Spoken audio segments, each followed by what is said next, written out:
Hello, नमस्कार।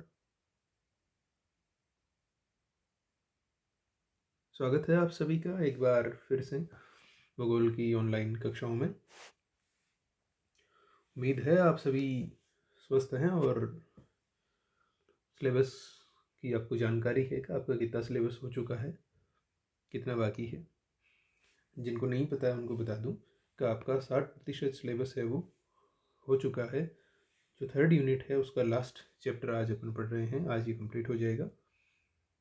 ठीक है, तो अपन पढ़ रहे हैं रूसी भौगोलिक विचारधाराएं। और इसमें अपन ने जो पिछले अपना वीडियो था उसमें लोमोनोसोव का जो योगदान था उसकी चर्चा की थी। अब अपने इस टॉपिक में दो विद्वान और रहे हैं, एक तो वीवी डाकुचाएव और एक रहे हैं गेरासिमोव। तो आज अपन इन दोनों के बारे में चर्चा कर लेंगे, क्योंकि देखिए जो ये दोनों ही विद्वान हैं इनके बारे में ज़्यादा भौगोलिक जो इनके कार्य थे उनकी जानकारियाँ उपलब्ध नहीं है। क्योंकि जैसा कि मैं पहले आपको पिछले वीडियो में बताया था कि जो रूसी विचारधारा थी ये व्यक्तिगत नहीं होकर संस्थागत, तो इसमें जो भूगोलवेताओं ने जो पर्टिकुलर कार्य किए उनके बारे में ज़्यादा जानकारियाँ हैं वो उपलब्ध नहीं है। इनके केवल मुख्य मुख्य जो कार्य हैं जिनके लिए इनको जाना गया है उन्हीं की ज़्यादातर जानकारियाँ उपलब्ध है। तो आप आज हेडिंग लगाएं पहले, वीवी डोकुचाएव।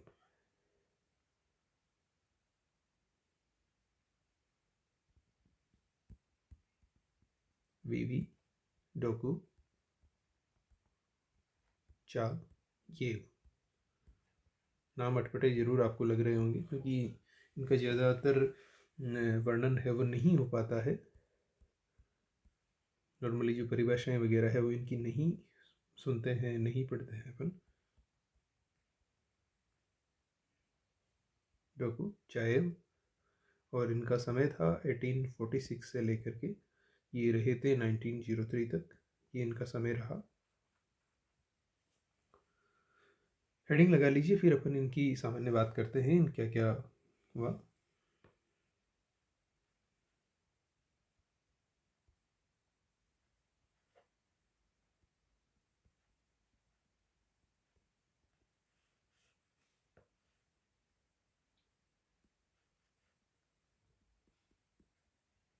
केवल हेडिंग लगा लीजिए भैया, बाकी अपन पहले एक बार इनकी चर्चा कर लेते हैं।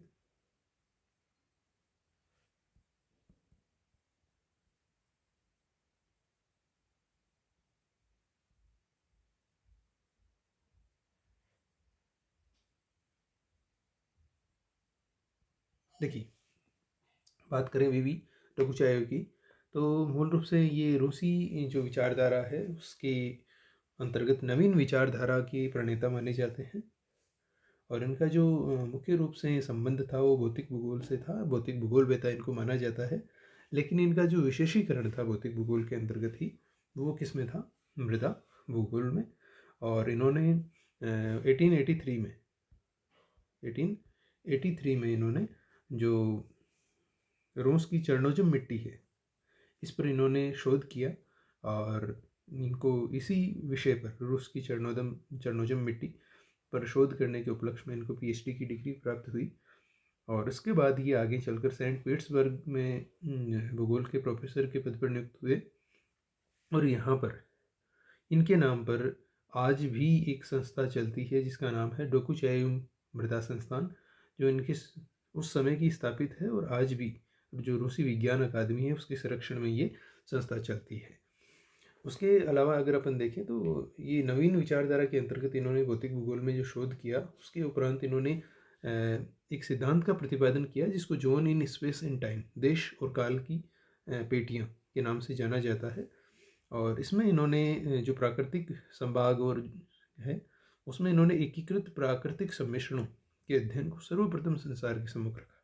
एकीकृत प्राकृतिक सम्मिश्रणों मतलब इंटीग्रेटेड नेचुरल कॉम्प्लेक्सेज को सबसे पहले विश्व के सम्मुख रखा। मतलब बात अगर सारांश में करें तो इनका कहना था कि पृथ्वी का जो प्रत्येक क्षेत्र में प्रकृति की विभिन्न जो कारक हैं वो परस्पर मिश्रित होकर क्रिया करते हैं। मतलब प्रकृति का कोई भी तत्व अकेले कार्य नहीं करता है, बल्कि इंटीग्रेटेड रूप से, एकीकृत रूप से, सारे मिश्रित रूप से मिलकर कार्य करते हैं। और जिसके परिणाम स्वरूप ही क्या होता है जो प्राकृतिक घटनाएं हैं उनमें बदलाव होता है, कुछ विकास होता है, और ये सब समय के साथ साथ चलता रहता है।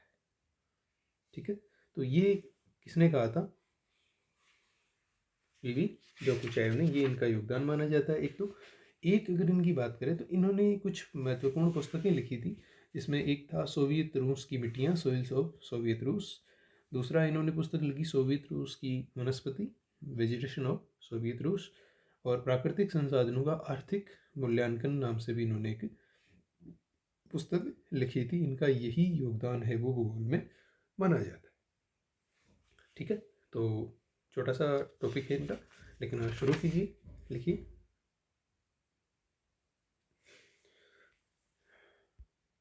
डोकुचाएव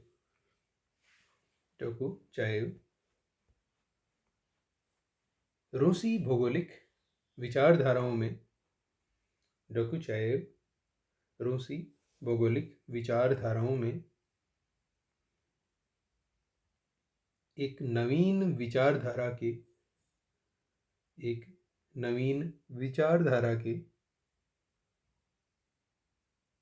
जनक माने जाते हैं।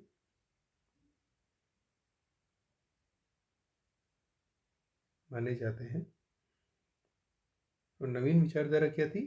यही कि सारे के सारे जो भी तत्व है वो इंटीग्रेटेड रूप से कार्य करते हैं, माने जाते हैं।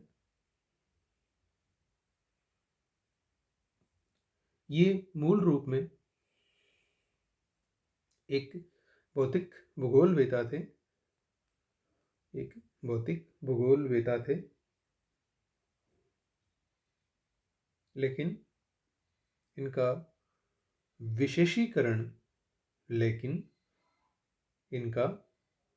विशेषीकरण मृदा भूगोल में था। इन्होंने वर्ष 1883 में या सन 1883 में 1883 में रूस की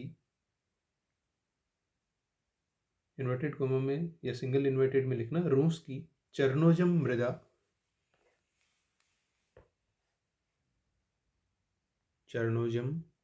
मृदा को इन्वर्टेड कोमा बंद पर एक शोध लिखा, और इसी पर इन्हें डॉक्टरेट की उपाधि प्राप्त हुई। इसके पश्चात इन्हें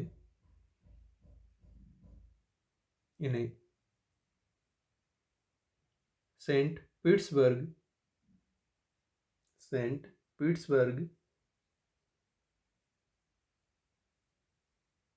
विश्वविद्यालय में भूगोल के प्रोफेसर के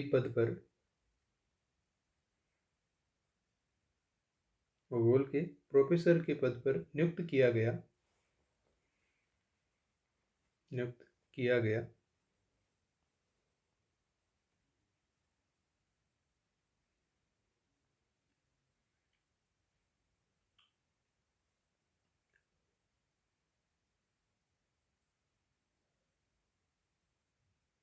वर्तमान समय में, अगली लाइन से लिखना, वर्तमान समय में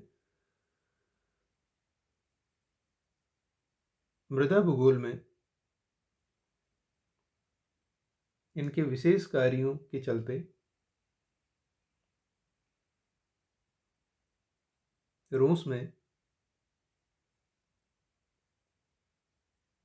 इन्हीं के नाम पर डोकुचाएव मृदा संस्थान की स्थापना की गई है, जो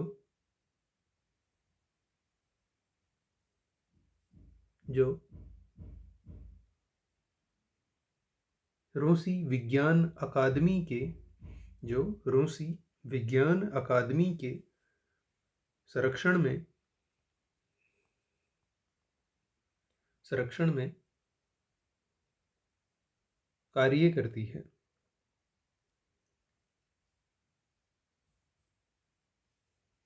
नेक्स्ट लाइन से लिखना, डोकुचाएव ने रूसी भौगोलिक चिंतन में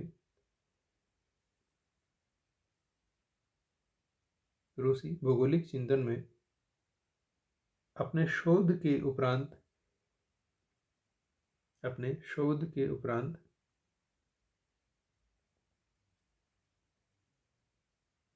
देश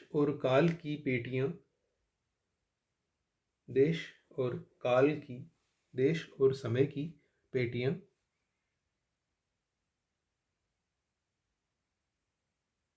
के नाम से सिद्धांत का प्रतिपादन किया,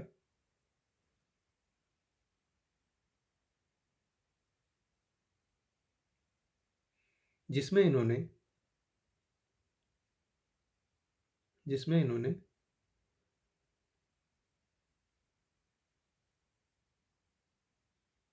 स्पष्ट किया कि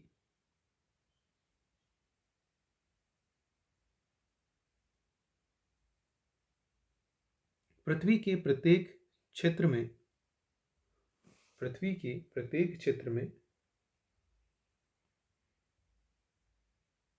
प्रकृति के विभिन्न तत्व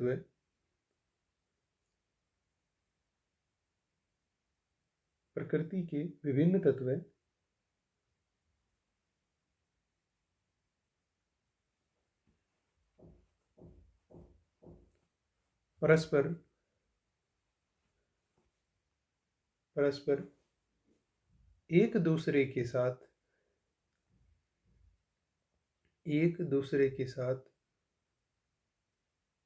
मिश्रित रूप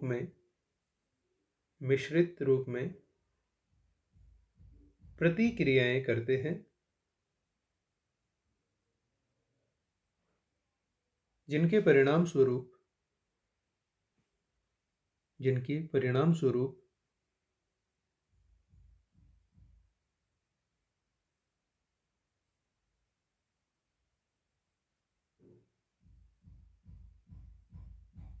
परिवर्तन और विकास दोनों होते रहते हैं।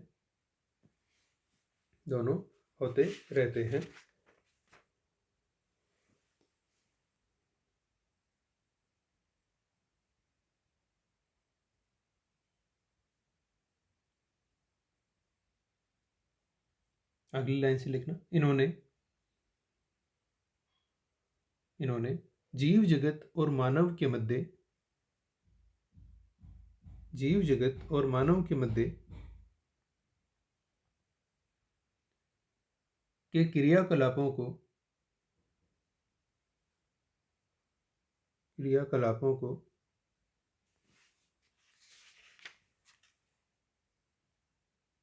मिट्टी की विशेषताओं तथा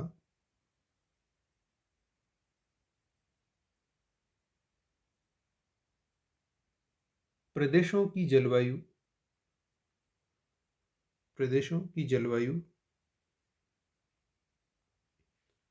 के संदर्भ में समझाया है।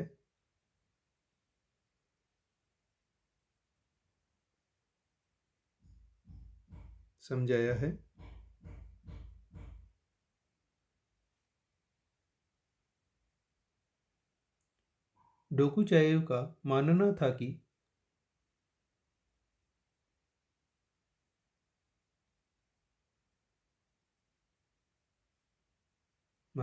कि स्थलाकृति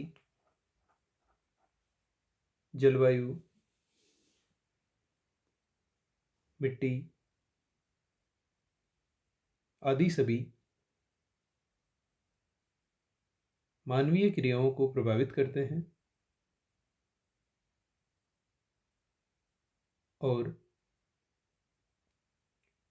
मानवीय क्रियाओं से इनमें भी बदलाव होते हैं। बदलाव होते हैं।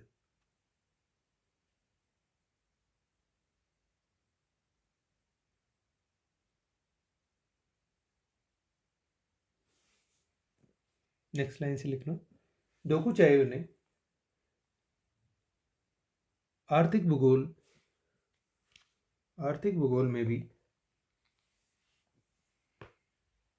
अपना योगदान दिया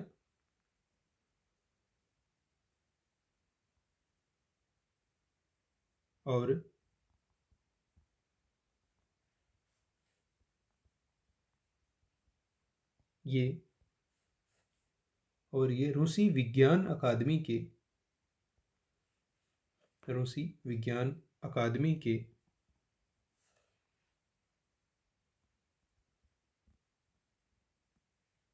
भूगोल संस्थान में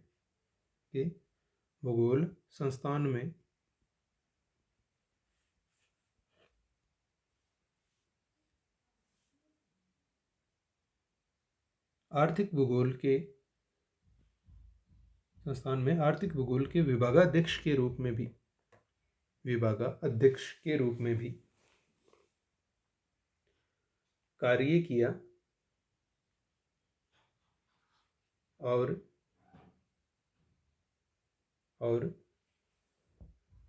इन्होंने आर्थिक भूगोल पर एक महत्वपूर्ण पुस्तक की भी रचना की। नाम लिख लीजिए पुस्तक का, डेस्क लगा के। प्राकृतिक संसाधनों का आर्थिक मूल्यांकन। प्राकृतिक संसाधनों का आर्थिक मूल्यांकन।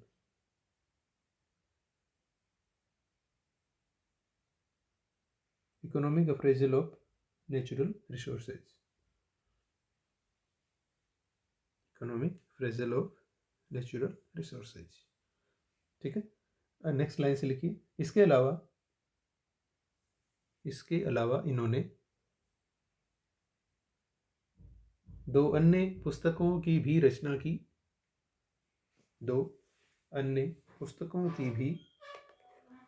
की। जो निम्नलिखित है। नंबर 1 लिखिए, सोवियत रूस की मिट्टियाँ।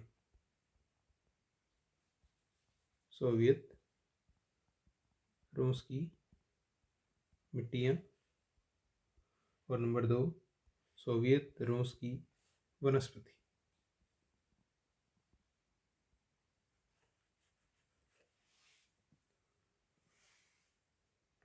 लिख लीजिए।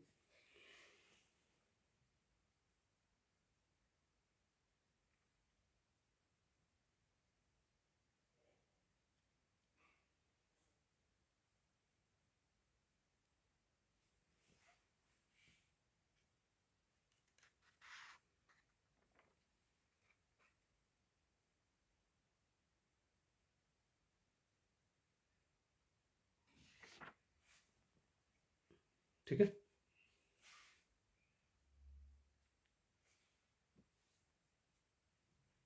तो ये हुआ आपका कंप्लीट।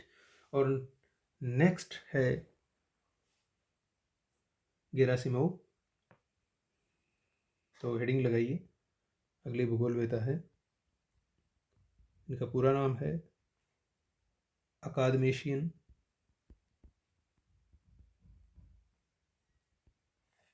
Innokenty Gerasimov.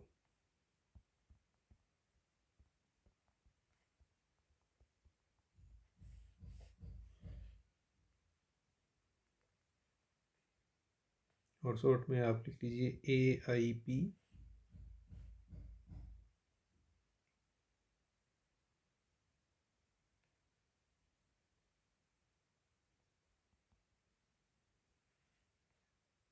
गेरासिमोव। समय था इनका 1905 से 1985।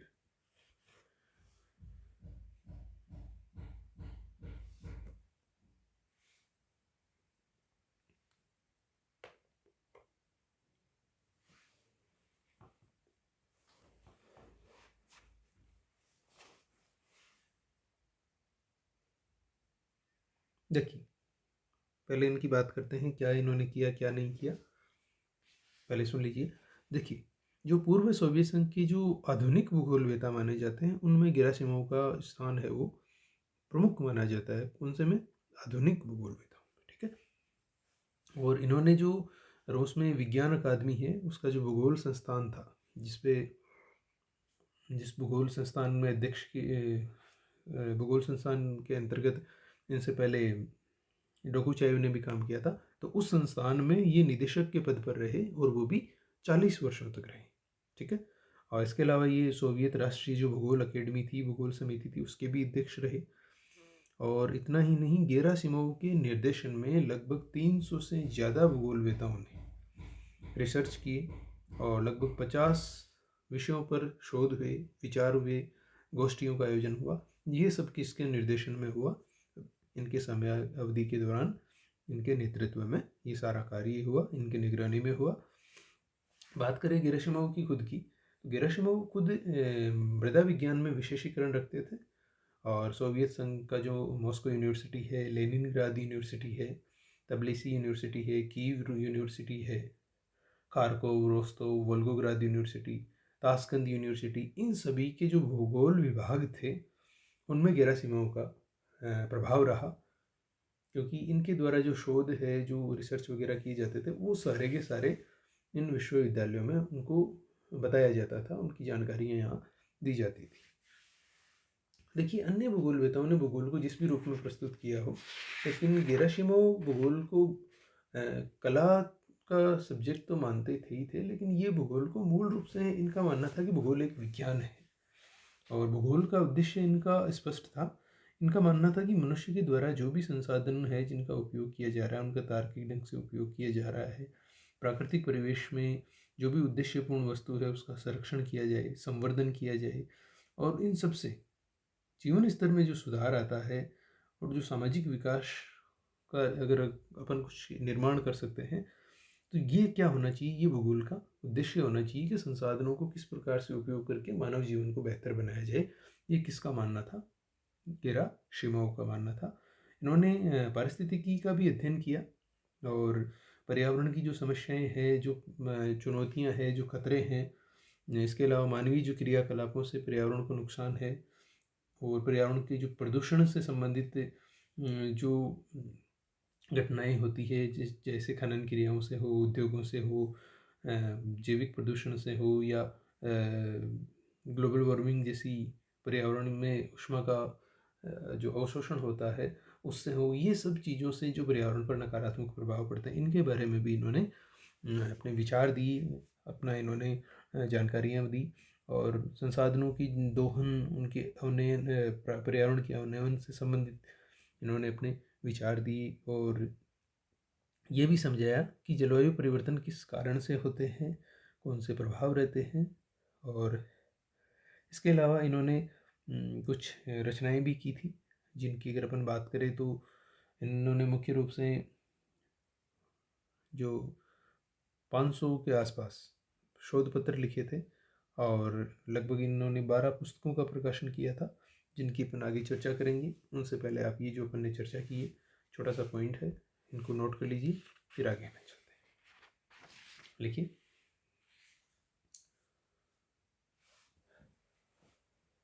रूसी भूगोलवेताओं में आधुनिक आधुनिक प्रकार के या आधुनिक समय के भूगोलवेताओं में गेरासिमोव का प्रथम स्थान माना जाता है। प्रथम स्थान माना जाता है।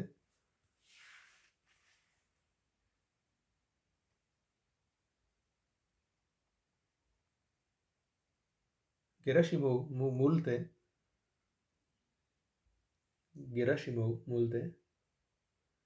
मृदा विज्ञान में विशेषीकरण रखते थे।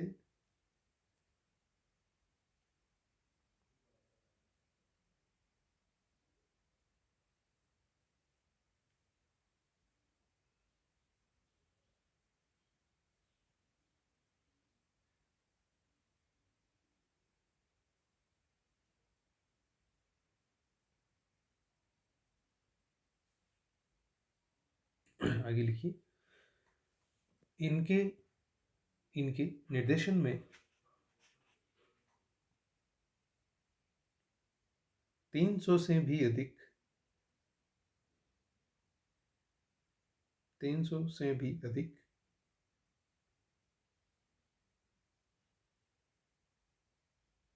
भूगोलवेताओं ने इनके निर्देशन में 300 से भी अधिक भूगोलवेताओं ने अपने शोध और गोष्ठियां संपादित की।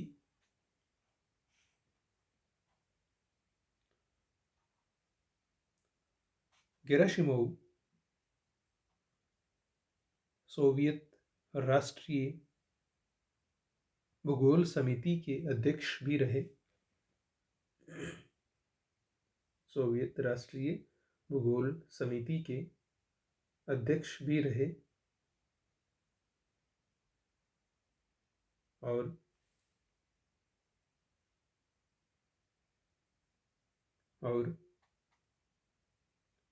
विज्ञान अकादमी के भूगोल संस्थान में लगभग 40 वर्षों तक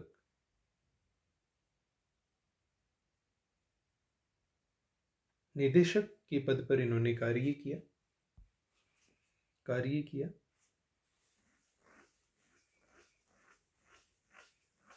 और रूस के लगभग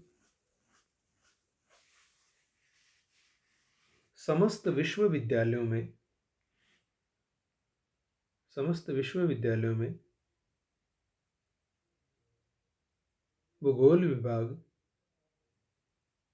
भूगोल विभाग पर इनका प्रभाव रहा। जैसे मॉस्को विश्वविद्यालय, कोष्टक में लिख लेना, मॉस्को विश्वविद्यालय, कीव विश्वविद्यालय, लेनिनग्राद विश्वविद्यालय, तबिलिसी विश्वविद्यालय, ताशकंद विश्वविद्यालय आदि। पैराग्राफ चेंज करके लिखना। गेराशिमोव भूगोल को एक विज्ञान मानते थे।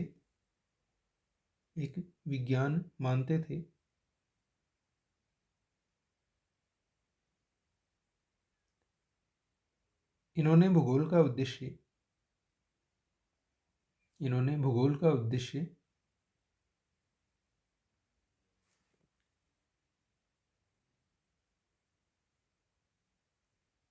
यह बताया कि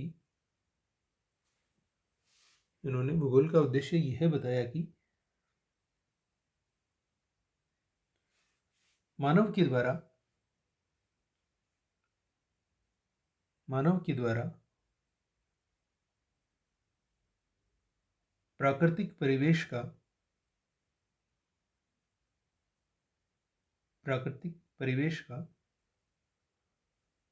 उपलब्ध संसाधनों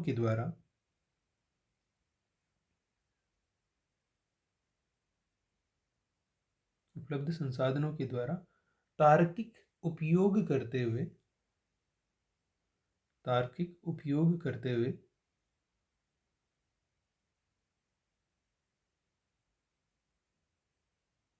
प्रकृति का संरक्षण और संवर्धन करना है,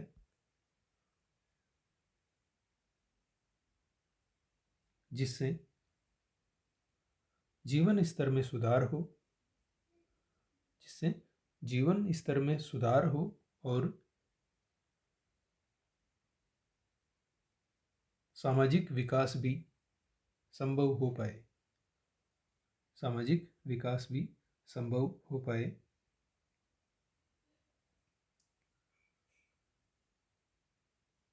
नेक्स्ट लाइन से लिखना। गेराशिमोव ने गेराशिमोव ने पारिस्थितिकी और पर्यावरण का भी अध्ययन किया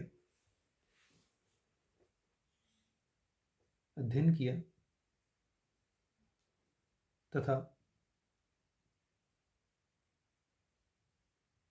बताया कि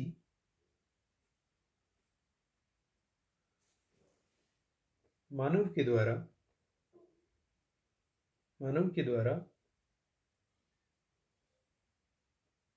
की जाने वाली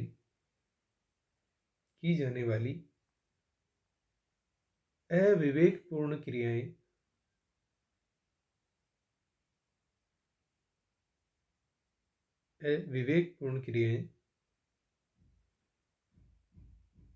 पर्यावरण को प्रदूषित करती है, जिसमें खनन उद्योग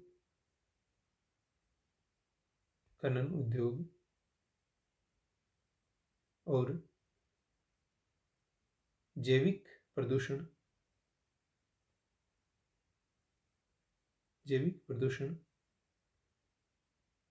के साथ साथ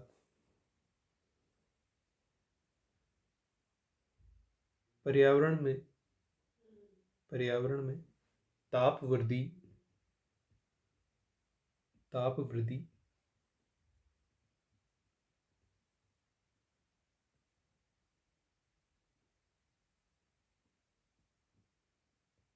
मुख्य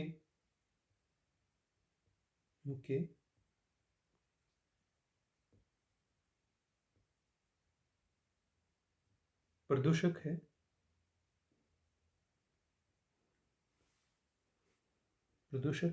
जो पर्यावरण के अवनयन के लिए उत्तरदायी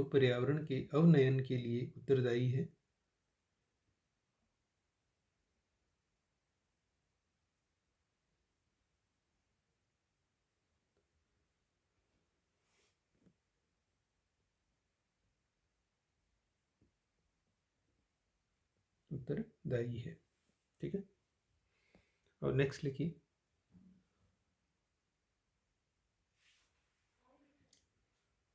इन्होंने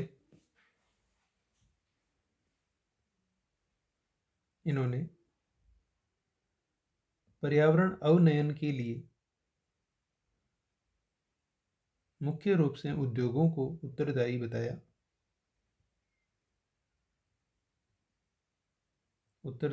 बताया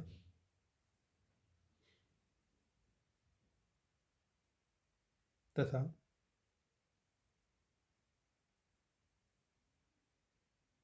भूगोल में पारिस्थितिकी के अध्ययन को शामिल करने पर जोर दिया ताकि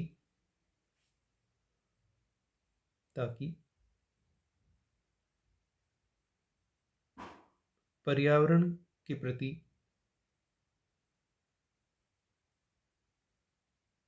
मानवीय गतिविधियों पर निगरानी की जा सके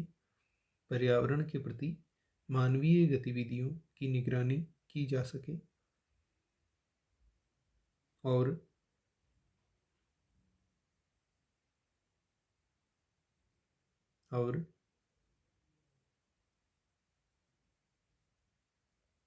साथ ही में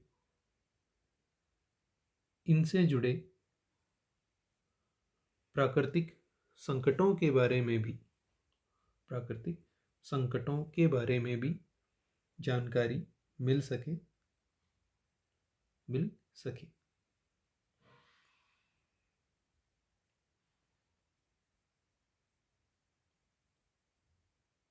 पैराग्राफ चेंज करके लिखना।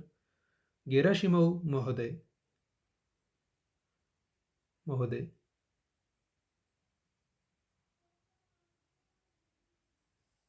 अंतर्राष्ट्रीय भौगोलिक संघ के अध्यक्ष भी रहे। भौगोलिक संघ के अध्यक्ष भी रहे और इन्होंने अपने जीवन काल में लगभग 500 से अधिक शोध पत्र, लगभग 500 से अधिक शोध पत्र तथा लगभग 12 पुस्तकें प्रकाशित की। 12 पुस्तकें प्रकाशित की।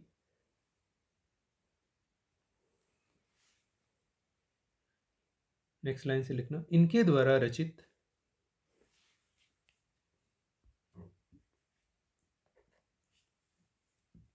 प्रमुख पुस्तकें निम्नलिखित है।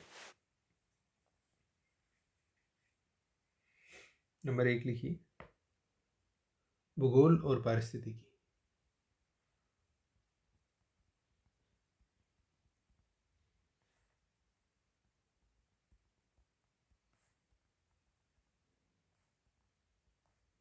भूगोल और पारिस्थितिकी। नंबर 2 लिखिए, रचनात्मक सोवियत भूगोल।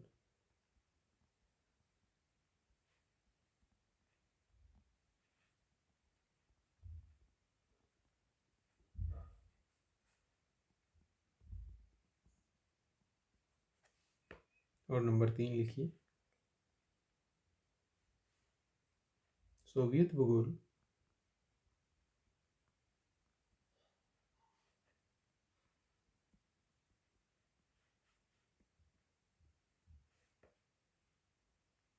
उपलब्धियां एवं कार्य।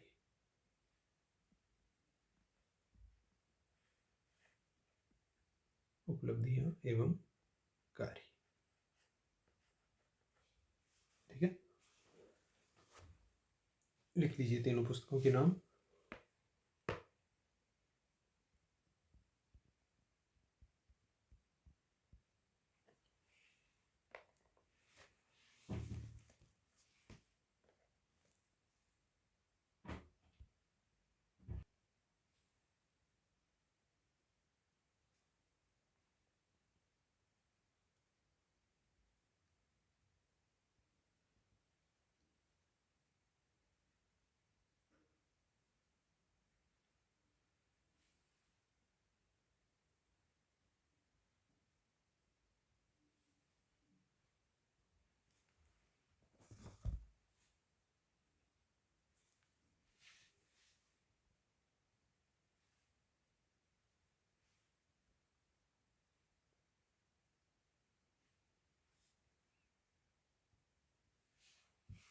हो गया, भूगोल और पारिस्थितिकी, रचनात्मक सोवियत भूगोल और सोवियत भूगोल उपलब्धियां और कार्य, ये इनकी 3 पुस्तकें हैं, वो मुख्य मानी जाती है। ठीक है, और इसी के साथ आपका ये टॉपिक कंप्लीट होता है, और टॉपिक कंप्लीट होने के साथ साथ आपकी 3rd यूनिट भी कंप्लीट होती है। नेक्स्ट अपन 4th यूनिट की शुरुआत है वो भी करेंगे।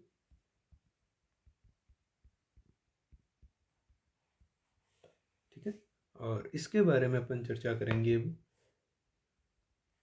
अगली वीडियो क्लास में।